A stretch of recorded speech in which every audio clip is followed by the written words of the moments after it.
ನಮಸ್ಕಾರ ವೀಕ್ಷಕರೇ, ಸವಾಲ್ ಟಿವಿಗೆ ಸ್ವಾಗತ. ನಾನು ಅನುಪಮ. ಇಂದಿನ ನಮ್ಮ ದೇವಸ್ಥಾನ ದರ್ಶನ ಕಾರ್ಯಕ್ರಮಕ್ಕೆ ನಿಮಗೆಲ್ಲರಿಗೂ ಸ್ವಾಗತ.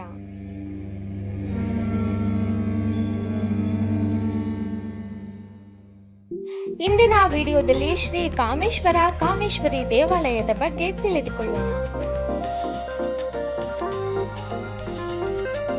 ಮೈಸೂರು ನಗರವು ತನ್ನ ಭವ್ಯ ಅರಮನೆಗಳು ಮತ್ತು ಪುರಾತನ ದೇವಾಲಯಗಳಿಗೆ ಹೆಸರುವಾಸಿಯಾಗಿದೆ. ಇಲ್ಲಿನ ಅಗ್ರಹಾರದ ರಾಮಾನುಜ ರಸ್ತೆಯಲ್ಲಿ ನೆಲೆಸಿರುವ ಶ್ರೀ ಕಾಮೇಶ್ವರ ಕಾಮೇಶ್ವರಿ ದೇವಾಲಯವು ಭಕ್ತರನ್ನು ತನ್ನತ್ತ ಸೆಳೆಯುವ ಪ್ರಮುಖ ಧಾರ್ಮಿಕ ತಾಣವಾಗಿದೆ. ಸಾಂಪ್ರದಾಯಿಕ ದ್ರಾವಿಡ ಶೈಲಿಯ ವಾಸ್ತುಶಿಲ್ಪವನ್ನು ಹೊಂದಿರುವ ಈ ದೇವಾಲಯವು ಭವ್ಯವಾದ ಗೋಪುರ ಮತ್ತು ಕೆತ್ತನೆಗಳಿಂದ ಕೂಡಿದೆ. ಈ ದೇವಸ್ಥಾನದ ನಿರ್ಮಾಣದ ಹಿಂದೆ ಒಂದು ಆಸಕ್ತಿದಾಯಕ ಕಥೆ ಇದೆ. ಮೈಸೂರಿನ ಮಹಾರಾಜರಾಗಿದ್ದ ಜಯಚಾಮರಾಜೇಂದ್ರ ಒಡೆಯರ್ ಅವರು ನೇಪಾಳದ ಪಶುಪತಿನಾಥ ದೇವಸ್ಥಾನಕ್ಕೆ ಭೇಟಿ ನೀಡಿದಾಗ ಅಲ್ಲಿನ ಕಾಮೇಶ್ವರ ಮತ್ತು ಕಾಮೇಶ್ವರಿ ದೇವತೆಗಳನ್ನು ನೋಡಿ ಭಕ್ತಿ ಪರವಶರಾಗಿದ್ದಾರೆ.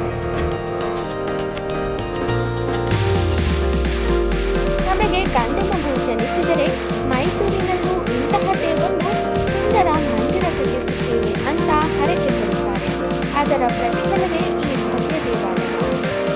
ಈ ದೇವಸ್ಥಾನವು ಶಿವ ಮತ್ತು ಶಕ್ತಿಯ ಅಪರೂಪದ ರೂಪವಾದ ಕಾಮೇಶ್ವರ ಮತ್ತು ಕಾಮೇಶ್ವರಿ ದೇವರಿಗೆ ಸಮರ್ಪಿತವಾಗಿದೆ.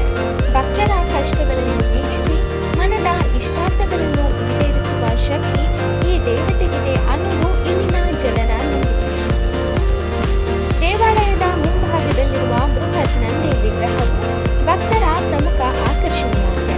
ಗರ್ಭಗುಡಿಯಲ್ಲಿ ದೇವಾಲಯದ ಆವರಣದಲ್ಲಿರುವ ಇತರ ಉಪದೇವತೆಗಳ ವಿಗ್ರಹಗಳು ಕೂಡ ಮನಮೋಹಕವಾಗಿವೆ.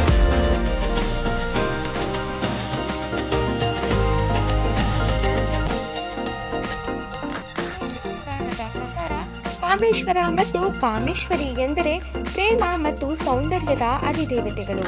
ಇಲ್ಲಿಗೆ ಬಂದು ಪ್ರಾರ್ಥಿಸುವ ದಂಪತಿಗಳಿಗೆ ಸುಖಕರವಾದ ದಾಂಪತ್ಯ ಜೀವನ ದೊರೆಯುತ್ತದೆ ಎಂಬ ನಂಬಿಕೆ ಇದೆ. ಪ್ರತಿ ಸೋಮವಾರಗಳಂದು ದೇವಾಲಯದಲ್ಲಿ ವಿಶೇಷ ಪೂಜೆ ಹಾಗೂ ಅಲಂಕಾರಗಳನ್ನು ಮಾಡಲಾಗುತ್ತದೆ. ನವರಾತ್ರಿಯ ಸಮಯದಲ್ಲಿ ಕಾಮೇಶ್ವರಿ ದೇವಿಗೆ ವಿವಿಧ ಅಲಂಕಾರಗಳನ್ನು ಮಾಡುವುದು ಇಲ್ಲಿನ ವೈಶಿಷ್ಟ್ಯ. ಮೈಸೂರಿನ ಶ್ರೀ ಕಾಮೇಶ್ವರ ಕಾಮೇಶ್ವರಿ ದೇವಾಲಯವು ಕೇವಲ ಒಂದು ಧಾರ್ಮಿಕ ಕೇಂದ್ರವಾಗಿರದೆ ಕಲೆ ಮತ್ತು ಭಕ್ತಿಯ ಸಮ್ಮಿಲನವಾಗಿದೆ.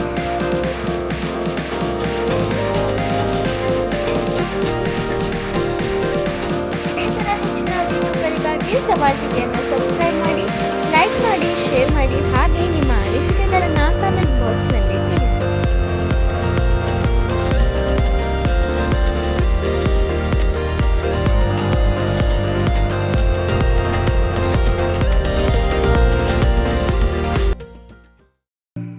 ಸವಾಲ್ ಟಿವಿ ಸದಾ ನಿಮ್ಮೊಂದಿಗೆ.